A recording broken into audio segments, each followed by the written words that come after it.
नमस्कार दोस्तों, मेरा नाम है प्रदीप चौहान। बात समझनी है तो पूरी सुननी होगी। तो बिहार में पहले चरण के बाद जो हाव भाव में आपने बदलाव देखा और जिस तरह से नीतीश की ज़रूरत एक तरफ से आन पड़ी, उससे साफ जाहिर है कि बीजेपी की जो पिछली बार की परफॉर्मेंस है उसको वो रिपीट शायद ना कर पाई। ये उसको खुद को भी लग रहा है और इसलिए हर हथकंडा अपनाया गया, भाषा का स्तर गिराया गया। जो हो सकता है राम मंदिर, सीता मंदिर, राम मंदिर के बाद सीता मंदिर को इस्तेमाल किया गया।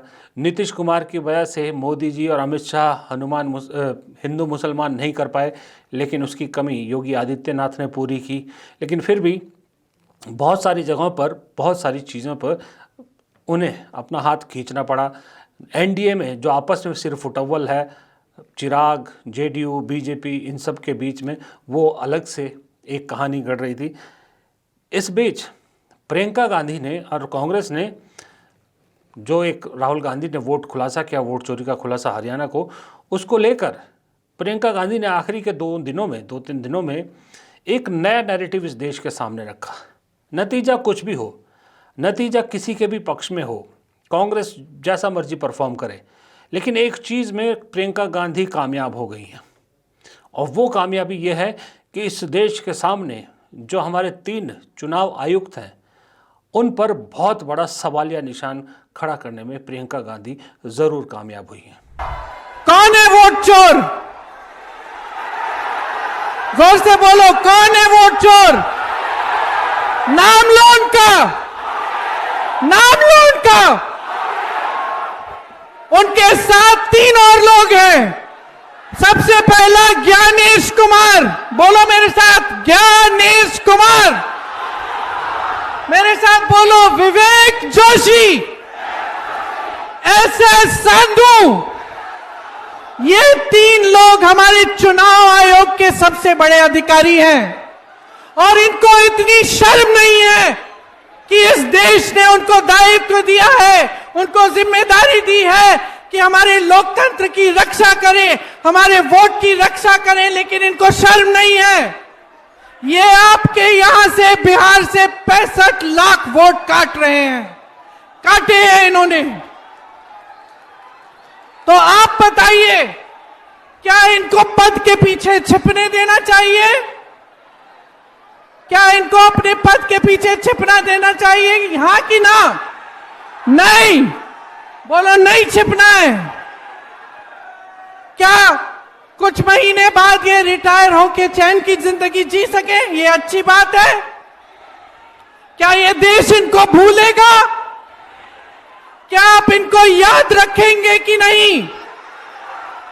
जिन्होंने लोकतंत्र के साथ, संविधान के साथ, इस देश की मिट्टी के साथ विश्वासघात किया है, उनको आप भूलेंगे कि याद रखेंगे? याद रखिए इनको। दोस्तों, जैसा कि आपको मालूम है कि बिहार के दूसरे चरण का प्रचार का आज आखिरी दिन है। 5 बजे प्रचार थम जाएगा और मोस्टली कल सब ने जोर लगा दिया, फुल जोर लगा दिया। अब तो इंतज़ार दूसरे चरण के मतदान का है। पहले चरण में मत प्रतिशत बढ़ा और उस बढ़े हुए मत प्रतिशत ने तकरीबन सभी राजनीतिक दलों को बड़ी दुविधा में डाला। किसी को खुशी दी तो किसी को गम दी। अब महागठबंधन तो बड़ा कॉन्फिडेंट दिख रहा है। महागठबंधन का दावा है कि वो पहले चरण में भी अच्छा खासा नंबर जीत गए हैं। दावा कर रहे हैं कितनी सीटें जीत रहे हैं और साथ में ये भी दावा कर रहे हैं कि भाई बिहार की जनता ने एक नौजवान को मुख्यमंत्री के तौर पर चुन लिया है, तय कर लिया है। हमारा जो आंतरिक असेसमेंट है प्रथम चरण का, वो पूरा हो चुका है और लगभग 72 सीटों पे हम स्पष्ट रूप से जीत रहे हैं 121 में से। इसमें समय लगा क्योंकि हमने हर सीट से, हर बूथ से आंकड़े इकट्ठे किए और रोचक बात यह है कि दूसरे खेमे में एक बौखलाहट की इंतहा हो गई। सुनने में आया कि कुछ रैलियां उन्होंने कम कर दी हैं। आपस में भी इनके कोई समन्वय अच्छा नहीं बन पा रहा, जेडीयू और बीजेपी का। खैर वो होना ही था, आज नहीं तो कल। चिराग पासवान की पार्टी और जेडीयू का भी समन्वय नहीं बन पा रहा, हमें मालूम था। लेकिन अब जो 121 सीटों पर हुआ उससे यह स्पष्ट हो चुका है कि उस खेमे में खलबली मची हुई है और हम 72 सीटों पर स्पष्ट रूप से जीत दर्ज कराने जा रहे हैं।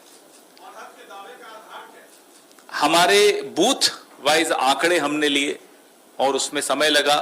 आरजेडी वालों से भी हमने समन्वय बैठाया, उन्होंने अपने आंकड़े इकट्ठे किए और अभी हम कम करके बता रहे हैं क्योंकि जो आया आंकड़ा वो थोड़ा और ज्यादा था, लेकिन कंजूसी करना अच्छा रहता है जब आशावादी रहो, लेकिन कंजूसी से आशावादी रहना चाहिए।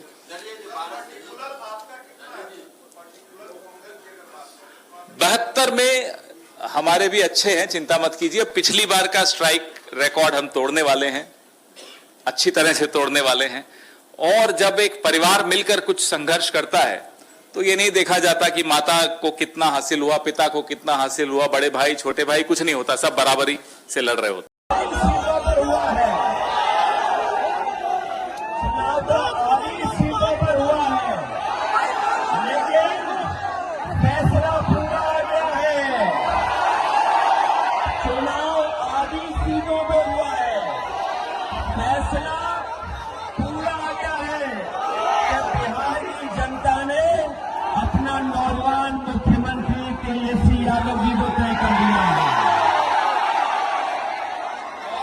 अब दूसरी तरफ बीजेपी में पहले चरण के मतदान के बाद बड़ा बदलाव दिखा। जैसे मैंने पहले भी कहा कि अचानक से नीतीश के पोस्टर कटआउट बीजेपी के दफ्तर के बाहर दिखने लग गए। प्रधानमंत्री नीतीश कुमार के नाम पर वोट मांगने लगे, अपनी और नीतीश कुमार की जोड़ी बताने लग गए। ये सब चीज़ें इस बिहार के चुनाव में दिखी। एक चीज़ और दिखी इस बिहार के चुनाव में, मुझे याद नहीं पड़ता पिछले 11-12 साल में कोई ऐसा चुनाव है जहाँ पर प्रधानमंत्री ने अपने नाम पर वोट ना मांगा हो या बीजेपी ने प्रधानमंत्री के नाम पर वोट ना मांगा हो। लेकिन बिहार पहले ऐसा राज्य दिखा जहां पर ना प्रधानमंत्री ने ये कहा कि मेरी शक्ल देखकर वोट दीजिए और ना बीजेपी ने कहा कि प्रधानमंत्री के हाथ मजबूत कीजिए, विधायक को चुनकर प्रधानमंत्री के हाथ मजबूत कीजिए। इसका मतलब जो लोग कह रहे थे कि ब्रांड मोदी कमज़ोर हो रहा है, वो बात सही दिखी। ये बात बीजेपी, क्योंकि देखिए मैं बीजेपी की बात इसलिए कर रहा हूँ, हकीकत क्या है इसका अंदाज़ा सेफोलॉजिस्ट भी नहीं लगा सकते, पत्रकार भी नहीं लगा सकते असल सच्चाई की, और ना राजनीतिक विश्लेषक लगा सकते हैं। सबसे सटीक जानकारी अगर किसी के पास होती है वो सरकार के पास होती है, क्योंकि सरकार के पास बहुत तरह के खुफिया तंत्र होते हैं जिनकी रिपोर्ट उनके पास आती है। तो जब सरकार के हाव भाव में आप बदलाव देखो तो समझ जाओ कि सरकार को डर सता रहा है कि कहीं बदलने वाली है चीज़ें।